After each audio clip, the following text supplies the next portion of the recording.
오늘 에스라 3장 8절에서 13절 말씀 가지고 무너진 그 자리에서 예배하라 라는 제목의 하나님 말씀을 함께 나누도록 하겠습니다. 여러분은 삶이 지치고 피곤하고 또 삶의 의미를 찾지 못할 때 다시 일어설 수 있는 힘, 그 동력을 여러분들은 어디서 얻으십니까? 많은 사람들은 말합니다. 신앙이 있는 분들이든 없는 분들이든 저는 사랑하는 가족들을 통해 다시 일어설 힘을 얻습니다. 가족들을 보면 내가 살아갈 이유를 찾습니다 라며 가족이 다시 일어설 힘의 동력이라는 말씀들을 참 많이 하세요. 저도 생각해 봤어요. 사역이 익숙하지 않던 그 전도사 때 첫 애를 낳고 조리원에서 나와서 이제 처음 살게 된 집이 교회 사택이거든요. 어느 날 무지막지하게 힘겨운 하루를 보내고 다음 날 이제 새벽기도 설교였어요. 설교를 하러 이렇게 나가는데 아내랑 그 애랑 자고 있더라고요. 근데 그 모습을 보면서 딱 한 단어가 떠올랐어요. 처자식이란 단어였어요. 처자식. 그때 저는 무려 20대였습니다. 네, 그런데 처자식이라는 단어가 갑자기 엄청나게 크게 꽝 울렸던 그 기억이 있어요. 제가 그날 이렇게 사진을 찍어놨거든요. 아직도 그 사진이 있어요. 그 단어 앞에서 다시 열심히 살아야겠다. 그렇게 하루하루 살다 보니까 지금까지 살게 된 것 같아요. 어떤 분들은 말하세요. 이해관계가 좀 없는 인간관계에서 나는 다시 살아갈 힘을 얻는다. 밖에 나가보면 다 이렇게 내 돈 가져가려는 사람처럼 보이고 다 이해관계에 얽혀있는 관계들이 정말 많아요. 누군가 나보다 더 잘하려고 하고 그런 관계들 말고 나를 존재만으로 사랑해 줄 수 있는 인간의 관계 안에서 살아갈 힘을 얻는다라는 말씀도 하시고요. 또 어떤 분들은 취미 생활을 통해서 내 생계 현장에 들어갈 힘을 얻는데요. 내가 돈 벌 힘을 취미에서 얻는 힘을 통해서 얻는다고요. 생각해 봤거든요. 중학교 때 저희 학교 이사장님께서 참 좋은 분이셨는데 이분이 이제 모든 학생들은 수영을 할 줄 알아야 된다. 그래서 3년 동안 수영을 배웠습니다. 그래서 전교생이 다 수영을 하게 되는 학교가 됐어요. 그리고 이분은 또 삶이 외롭고 힘들 때 자기 자신을 위로할 수 있는 연주할 악기를 하나씩은 다 배워야 한다. 3년 동안 리코더를 불든 단소를 불든 뭘 하든 하나를 꼭 어느 정도 마스터를 하라고 상당 시간을 악기를 배우는 일에 시간을 할애해 주셨어요. 그래서 끝나고 나도 학교 끝나고 나면 전교생들이 다 이렇게 악기를 많이 부는 학교였습니다. 너무나 참 감사한 것 같아요. 이렇듯 다시 일어설 수 있는 힘들을 우리는 다양한 곳에서 얻어요. 사랑하는 가족들로부터도 얻고 어떤 존재만으로 나를 사랑해 줄 수 있는 인간관계에서도 힘을 얻어요. 그리고 여러 가지 내가 좋아하는 활동들을 통해서 내 생계 현장에서 쓸 수 있는 힘을 얻기도 해요. 그런데 이 모든 것들은 사실 정말 내가 힘들 땐 오히려 양날의 검이 되기도 합니다. 사랑하는 가족이 내 삶의 동력이 되기도 하지만 내 삶을 짓누르는 무거운 짐이 되기도 해요. 인간관계도 내가 힘이 있어야 누군가 사람들과의 관계도 맺어갈 수 있죠. 오늘 본문은 사람과 또는 사람들의 공동체가 무너진 그 시간, 그 무너졌다고 생각했을 때 무엇을 먼저 시작해야 될지 오늘 본문 에스라 말씀을 통해서 우리는 함께 나눠보도록 하겠습니다. 오늘 이 에스라의 배경은 간단하게 설명하면 그렇습니다.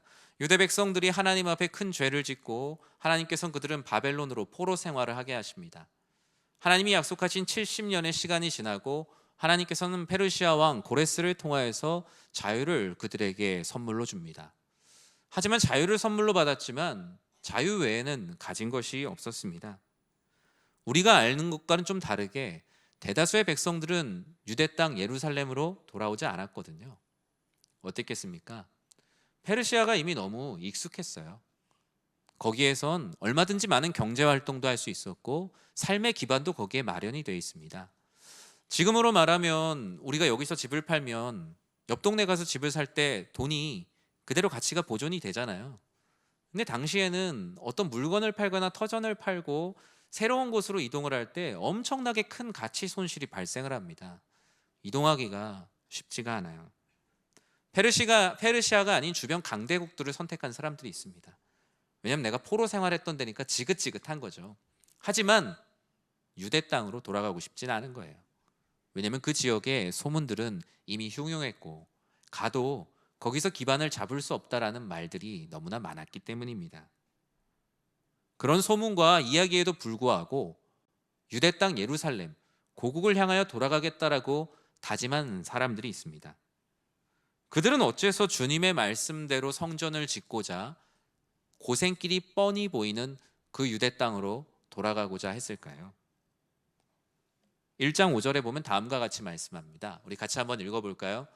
이에 유다와 베냐민 족장들과 제사장들과 레위 사람들과 그 마음이 하나님께 감동을 받고 올라가서 예루살렘의 여호와의 성전을 건축하고자 하는 자가 다 일어나니. 아멘.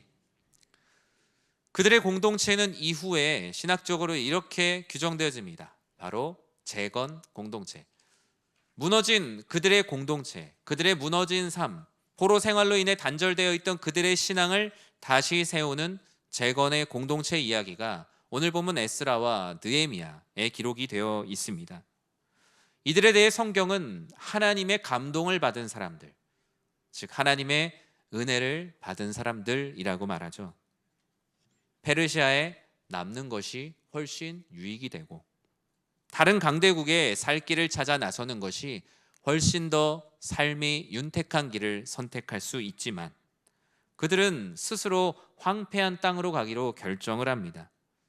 자신의 비전, 가족의 비전, 민족의 비전을 세워가기 위해 그들에게는 가진 것은 없지만 하나 가지고 있는 것이 있다면 바로 하나님께서 주신 감동, 그 하나님께서 주신 은혜, 그것 하나를 붙들고 돌아가기로 합니다. 어쩌면 포로로 끌려올 때도 빈손이었지만 다시 그곳으로 가는 그들의 손도 사실 빈손과 다름없었던 것이죠. 하나님의 감동을 받은 이들은 자기 자신과 자신의 가정 그리고 자신의 민족의 무너진 성전과 성벽, 관계와 질서, 무너진 모든 신앙을 다시 세우기를 원했습니다. 그렇다면 이들이 그 모든 것을 다시 세우기 위한 재건 공동체로 가장 먼저 하기로 결정한 것은 무엇인가? 그것은 오늘 말씀의 제목처럼 그들은 예배를 드리기로 하나님께 마음을 모읍니다. 우리 1절 말씀을 같이 한번 읽어보겠습니다. 이스라엘 자손이 각자의 성읍에 살았더니 7째 달에 이르러 일제히 예루살렘에 모인지라. 아멘. 하나님께서 부르신 재건 공동체, 그들은 예배로 하나 되기로 작정합니다. 일단 유대 땅에 와서 최소한의 짐들을 꾸립니다. 그리고 공동체의 하나됨을 위해 그들이 선택했던 것은 우리는 예배를 드려야 한다. 예배만이 우리를 하나 될 수 있게 한다라는 놀라운 비밀을 그들은 깨닫게 됩니다.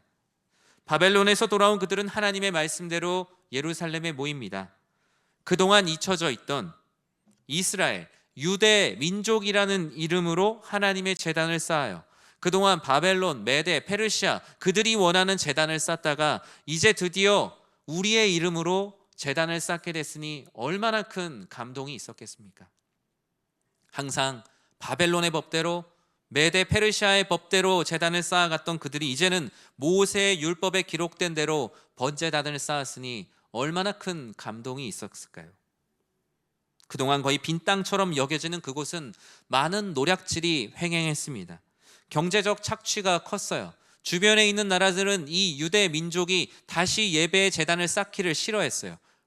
왜요? 그들도 이 유대 민족이 공동체가 예배를 드리면 하나가 된다는 것을 너무나 잘 알고 있었기 때문이에요. 자신의 뜻대로 살아가게 되면 사분오열할 그들, 우상 숭배할 때는 갈기갈기 찢어졌던 그들이 그리스도 예수께 예배 드릴 때, 하나님을 나의 하나님이라고 모시며 예배 드릴 때 그들이 얼마나 강력한 하나가 되는지 오히려 이방 민족들도 너무나 잘 알고 있었다는 사실입니다. 하나님께서는 재건 공동체의 하나됨을 위해 예배로 공동체를 하나 되게 하셨어요. 사실 너무나 두려웠죠. 왜냐하면 주변에 있는 나라들이 이 땅을 호시탐탐 노리고 있어요. 그들이 돌아오기 전에 유대 땅에 누가 살았습니까? 포로로 끌려가지 않았던, 포로로 끌려갈 수조차 없었던 유대 민족들이 살고 있었어요. 포로로 끌려갈 수조차 없었던 이들은 누구겠어요, 여러분? 포로로 끌려갈 가치가 없는 사람들이었죠. 병에 걸린 사람들, 너무나 나이가 많이 든 사람들, 그리고 출신이 분명하지 않은 사람들을 포로로 데려가지를 않았어요. 바벨론 제국에 데려가도 도움도 되지 않고 오히려 바벨론 제국의 명성에 먹칠을 한다고 생각했기 때문에 당시는 연약한 사람들은 부정을 탄 사람들, 오히려 도움이 되지 않는 사람들로 여기서 가까이 하지 않았거든요. 그것은 유대인의 정결법뿐만 아니라 당시 고대 근동의 기본적인 문화였어요. 그들이 유대 땅에 남아서 뭘 할 수 있었겠습니까? 황무지에서 간신히 개간한 것들을 주변의 강대국들에게 다 빼앗기는 일들만 계속 해왔죠. 여전히 두려웠습니다. 하지만 하나님께서 그 두려움을 잠잠케 하시고자 그들에게 예배를 드리게 하셨어요. 예배를 드리는 순간 그들의 마음에 두려움과 근심과 걱정과 염려가 사라짐을 느낍니다. 그들이 함께 하나님께 예배드리는 순간 두려움이 변하여 오히려 그들의 기도가 됩니다. 각자의 삶, 가정의 어려움, 여러분 개인의 근심과 걱정을 가지고 매주 예배의 자리에 오시지 않습니까? 하나님께서는 우리의 출신도 다르고 우리의 정치적 성향도 다르고 우리의 취미, 우리의 모든 환경이 다르지만 하나님의 거대한 텐트 안에 우리를 모으셨어요. 하나님께서 임재하시는 하나님의 빅 텐트 아래로 저마다의 성향이 다 다르지만 우리를 모아주셨다고요. 그리고 우리가 하나 되게 하는 유일한 것이 무엇이냐?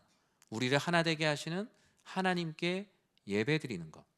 그 하나님을 진실로 예배드릴 때 진정으로 너희는 하나가 될 것이며 너희의 두려움과 걱정과 근심이 모두 다 사라지게 될 것이라고 말씀하셨습니다. 우리는 하나님께서 임재하시는 이 거대한 큰 텐트, 이 회막 아래에서 우리는 주님의 은혜를 경험합니다. 내가 누구인지를 알게 되며 내가 그리스도인으로서 무엇을 해야 되는 존재임을 다시 말씀을 통해 확인합니다. 우리가 무엇을 먹고 살아야 되는 존재인지, 우리가 무엇을 바라보며 살아야 되는 존재인지 이 분주한 세상 가운데 잠시 잊고 있다가 이 주일의 예배 가운데 내가 누구인지를 다시 확인합니다. 하나님께서 우리 사랑하는 연희교회 예배의 공동체 가운데 이 예배를 통해 두려움이 사라지고 각기 다른 우리를 하나 되게 하는 놀라운 역사가 날마다 임하길 주님의 이름으로 간절히 축원합니다. 오늘 본문은 11절에 다음과 같이 말씀을 합니다. 함께 읽겠습니다. 찬양으로 화답하며 여호와께 감사하며 이르되 주는 지극히 선하심으로 그의 인자하심이 이스라엘에게 영원하시도다 하니 모든 백성이 여호와의 성전 기초가 놓임을 보고 여호와를 찬송하며 큰 소리로 즐거이 부르며 아멘. 하나님께서는 무엇을 다시 세우려고 하는 이들, 무너진 곳에서 다시 시작하려고 하는 재건 공동체에게 말씀하십니다. 너희는 예배로 감격하는 공동체가 되어야 한다. 예배를 통해 하나 된 공동체의 이후의 모든 행동은 단순한 행동이 아니에요. 예배를 통해 하나 된 공동체가 건축을 시작하자 그것은 단순한 건물 짓기가 아닙니다. 하나님의 영광을 이루기 위한 건축이라는 하나의 수단이죠. 그것은 예배의 공동체에 주신 하나님의 사명을 감당하는 일이 되었습니다. 예배를 통해 하나 된 공동체의 사랑은 더 이상 인간의 감정적 교류를 넘어서는 놀라운 일이죠. 우린 그것을 성도의 교제라고 말합니다. 예배로 하나 되고 감격한 이들은 성전의 기초를 놓습니다. 그동안 수십 년 동안 마음 가운데 바랐던 성전의 기초를 처음 놓는 그 자리에 얼마나 그들의 마음에 감격이 있었을까요? 자신의 이익이나 꿈을 실현하는 자리가 아닙니다. 재건 공동체라는 하나님께서 부르신 공동체가 하나님의 뜻 아래에서 그들은 일사불란하게 움직입니다. 자신들이 할 수 없는 기술적인 부분들, 석수와 목수를 부릅니다.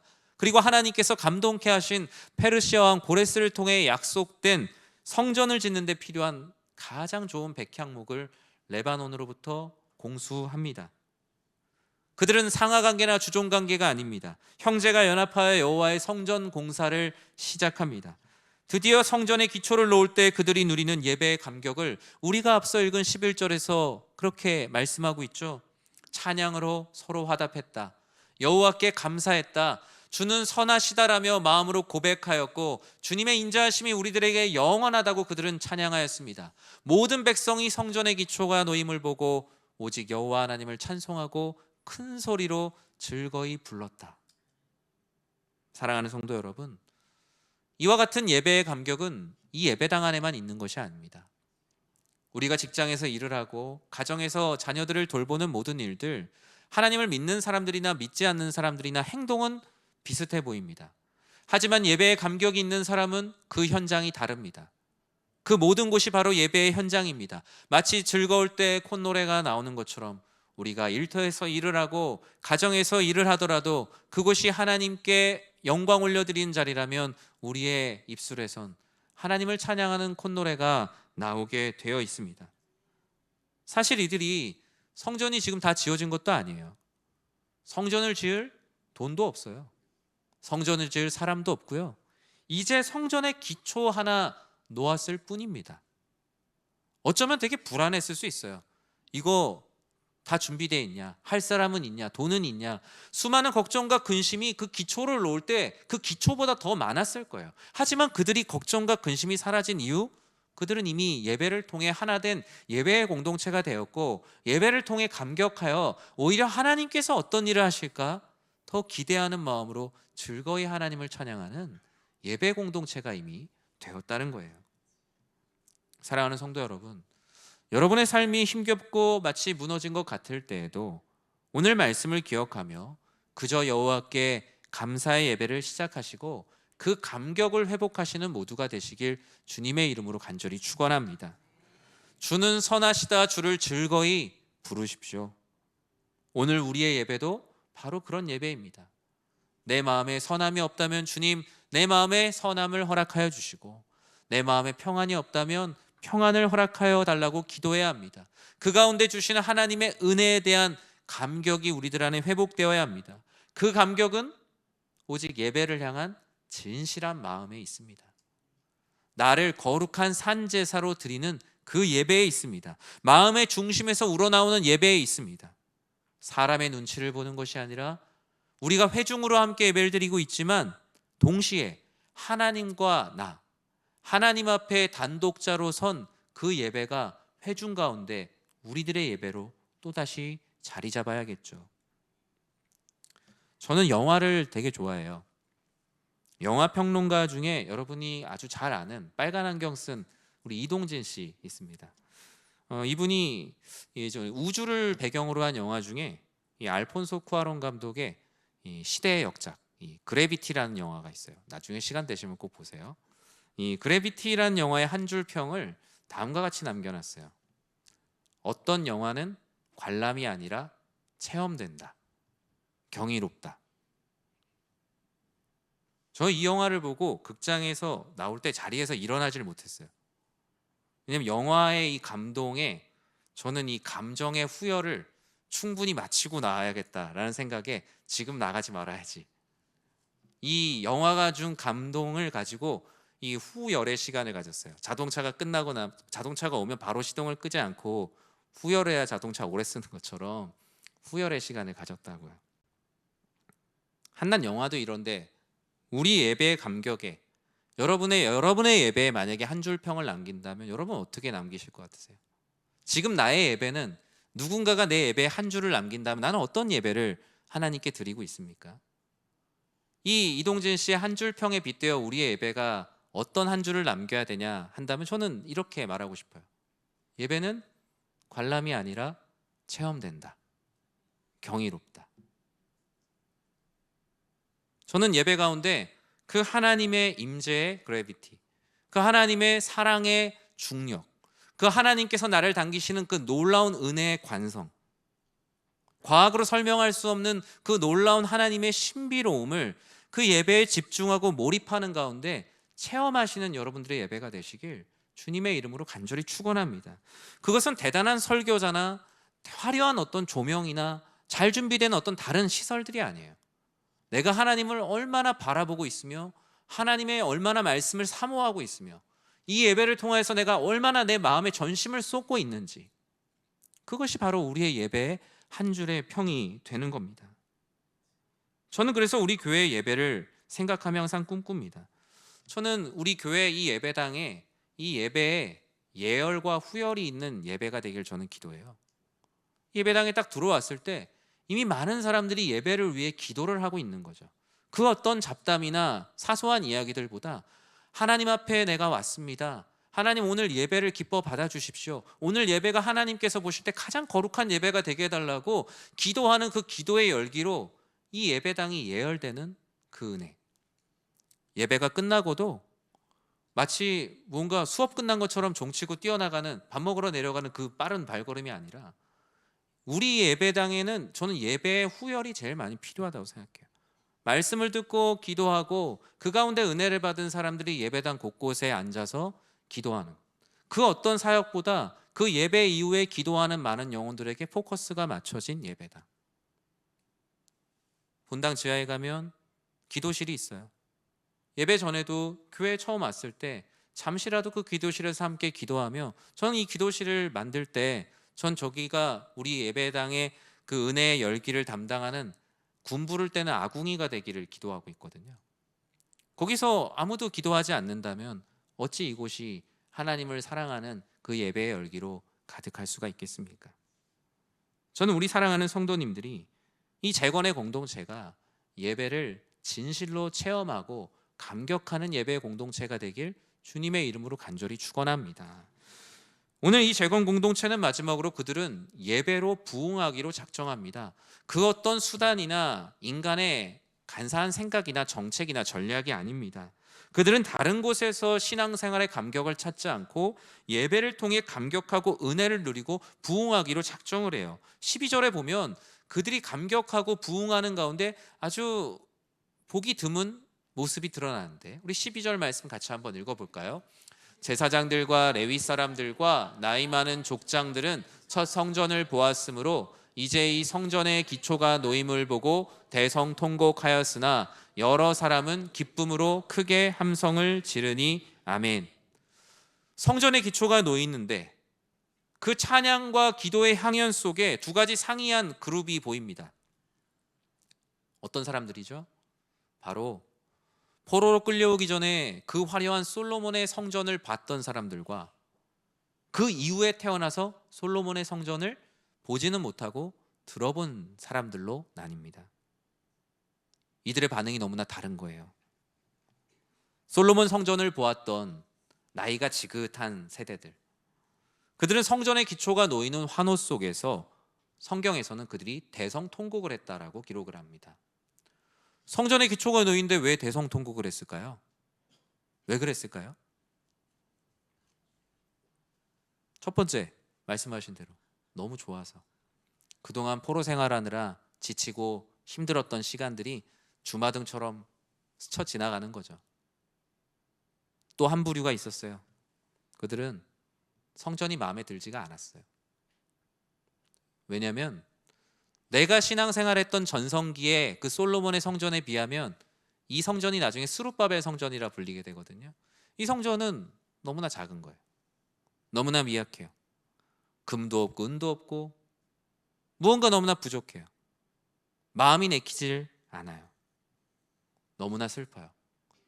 하나님께 이전보다 더 잘하고 싶은데 내가 그와 같이 하나님의 이 예배 전을 지을 수 없다는 것이 너무나 마음이 아픈 거예요. 이와는 반대로 포로기에 태어난 그 다음의 세대들은 성전의 기초가 놓이는 것만 보고 너무나 크게 기뻐하고 함성을 질렀다라고 말합니다. 왜요? 부모님들에게 들었던 그냥 성전, 그냥 막연히 생각했던 그 기초가 놓이는 것만 봐도 그들은 너무나 크게 감격하여 소리를 질렀다라고 말해요. 젊은 세대의 함성과 솔로몬 성전 세대의 함성은 예배 가운데 극명하게 다른 소리인데 오묘하게 조화를 이루고 있어요. 13절에 무엇이라고 말씀합니까? 백성이 크게 외치는 소리가 멀리 들리므로 즐거이 부르는 소리와 통곡하는 소리를 백성들이 분간하지 못하였더라. 즐거이 부르는 소리와 통곡하는 소리, 저는 그것이 예배의 소리라고 생각합니다. 예배당 가운데 같은 말씀을 전해도 어떤 분들은 슬피 울며 눈물을 흘리며 은혜를 받는 분도 있고, 어떤 분들은 마음의 무거운 짐이 해결되어 기쁨으로 주님을 찬양하는 분들도 있습니다. 그것은 어느 것이 맞다 아니다로 할 수는 없는 것이죠. 바로 그 사람의 필요한 은혜, 그 사람의 마음의 황폐한 부분, 그 사람의 기쁨이 없는 부분을 하나님께서 각자, 성령 하나님께서 각자, 각 세대, 각 가정 가운데 동일한 말씀으로 다양하게 나눠주신다라는 거예요. 이 이전의 세대의 울음은 발전 없는 왕년의 추억에 빠진 울음이 결코 아니었습니다. 이들이 만약에 예배로 하나가 되지 않고 예배로 감격이 되지 않았다라면 그럴 수는 있었을 거예요. 옛날보다 이거 되게 못한데, 정말 김 빠진다라고 얘기하면서 성전의 기초를 놓는 과정 또한 아주 어려웠을 거예요. 하지만 그들은 이미 세대로 나눠진 것이 아니라 하나님 안에 예배로 하나 된 재건의 공동체로 이미 주 안에서 하나가 되었어요. 누가 이전에 잘했다 못했다 기득권을 가지고 서로 싸울 이유도 없어요. 그저 오늘 하나님께 어떻게 예배드리고 앞으로 이 성전을 지어갈까에 대한 미래에 대한 소망을 가지고 기쁨으로 주님을 찬양했다라는 것입니다. 사랑하는 성도 여러분, 저는 우리 사랑하는 연희교회 예배가 하나의 말씀 가운데 주어진 다양한 은혜가 우리 사랑하는 성도님들의 가정과 삶 가운데 뿌리내리길 진심으로 축원합니다. 여러분의 무너진 삶과 현장이 각기 다르지만 일으켜 세워주시는 분은 오직 주님 한 분뿐이심을 꼭 기억하십시오. 우리의 예배의 감격의 포인트는 달라도 누군가는 울고 누군가는 기뻐하지만 모두 다 하나님의 은혜를 누리고 있으며 그저 우리는 시편 145편 4절의 말씀처럼 나아갈 뿐이에요. 우리 같이 읽을까요? 대대로 주께서 행하시는 일을 크게 찬양하며 주의 능한 일을 선포하리로다. 아멘. 말씀을 맺습니다.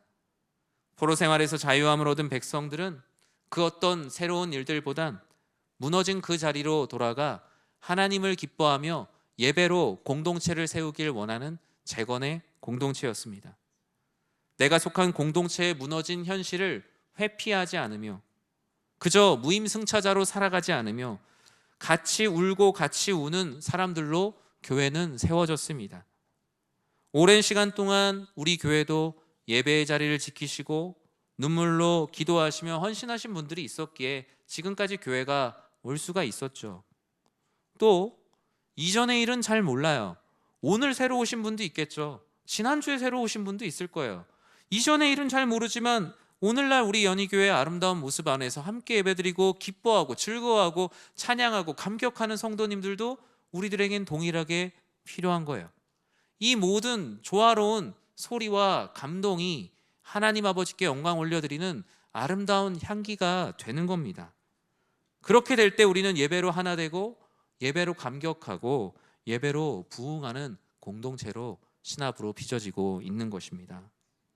사랑하는 성도 여러분, 여러분의 삶에 무너진 현장이 있다면 그곳을 회피하지 마시고 바로 그 자리에서 하나님께 기도하십시오. 여러분이 실패한 자리에 하나님께서는 성공과 은혜를 더하여 주실 것이고 다시 나아갈 수 있는 은혜를 주십니다. 다만 그 모든 시작은 예배요, 그 모든 마침도 예배라는 것. 예배를 통해 시작하고 예배를 통해 은혜를 받고 예배를 통해 감격하는 우리 사랑하는 모든 성도님들 되시길 주님의 이름으로 간절히 축원합니다.